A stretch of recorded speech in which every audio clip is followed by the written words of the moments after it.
My name is Nadia Haroon. I'm half Qatari and I'm half British, and I live in Qatar. I have a job. I aspire to be someone important in Qatar one day and hoping to make a difference here. My parents met in San Francisco. My mother went to San Francisco to study in university, and so did my father. And as my father said, he found out that there were women with blonde hair and blue eyes, and he fell in love with my mom and they got married there. It's very hard to be half Qatari, half British, because to start off with, I don't look like other Qatari people. But the thing is, even if I go to England, I don't look like British people. When they start to know me as a person, they see that I have a lot of culture, Qatari culture within me, even if it's not showing a lot from the outside. And I feel like I'm more Qatari than I am British. It's very hard. You have to understand both cultures, but it teaches you to grow and be stronger and to be independent and be your own person. And I really believe it's people like us who are going to create the globalization. After all, I am the effects of globalization. I am what Qatar needs to make a difference in the country, because I understand how it is to be Western, and I understand how it is to be Arabic and how to have such a strong cultural background. Fortunately for me, it lets Westerners accept my mentality. And it's harder in the Arabic world, but when I mix with people that are well-traveled in the Middle East and who have been educated in many different areas, not just in university, but mixed with people who have different educational backgrounds, you learn to see that they accept the way you think. And not only do they accept the way you think, but you challenge them to think in a different way. I lived in London during the Gulf War for about 6 months.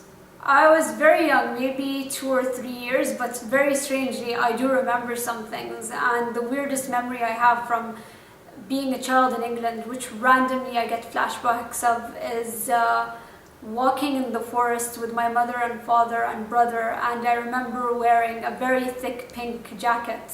The relationship I have with England is different to other Arabs, but there's an Arabic saying "بروح نغير جو," and they go there, which literally means that they're going to change the weather that they're in. So they usually go there in summertime to beat the heat that they face in Qatar. But I think for them, specifically London, is about the prestige that comes with London. So it comes with the identification that they want people to identify them with. They want people to identify them as being prestigious. So London is the place to be. It's one of the most expensive places in the world. It depends who they are, but I feel like the majority just like to go to very specific places, like Piccadilly or Harrods, or very specific places. I mean, maybe that's why we bought Harrods. We're there all the time. Why not just own it? Some of them, yes, they prefer to enjoy nature somewhere, but it's sad to see that they just go to the very typical places like Hyde Park, where they enjoy nature. There's so much more in England, just to London itself. Qatar has an amazing nature. We have an amazing desert. We have probably one of the only places in the world where the desert meets the sea.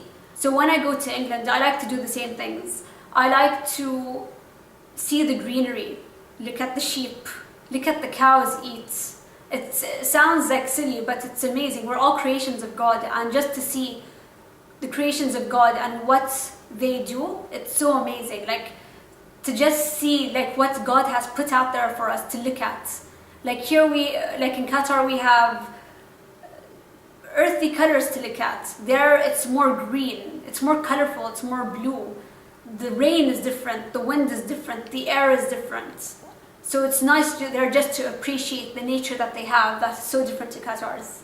There's a lot of things I like to do when I'm there, but like I'll take the bus, I'll catch the bus, I'll take the underground. If I'm going maybe places that I don't know exactly how to take the bus and I'm in a hurry and I feel like they're far away, I might take a taxi, but the most thing I try to do is walk to places, because we unfortunately don't have the luxury of walking in Qatar everywhere we want to go to.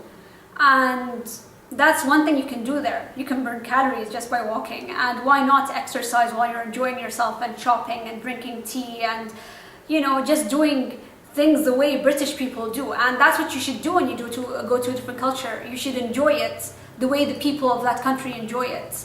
When I'm walking, I look at the stones on the ground. They're different to our stones. When I'm walking, I smell the air that I breathe. It's different than the air I breathe in Qatar. It's all different, and I like to appreciate it. I like to appreciate the architectures of the buildings. I really do look at the little things.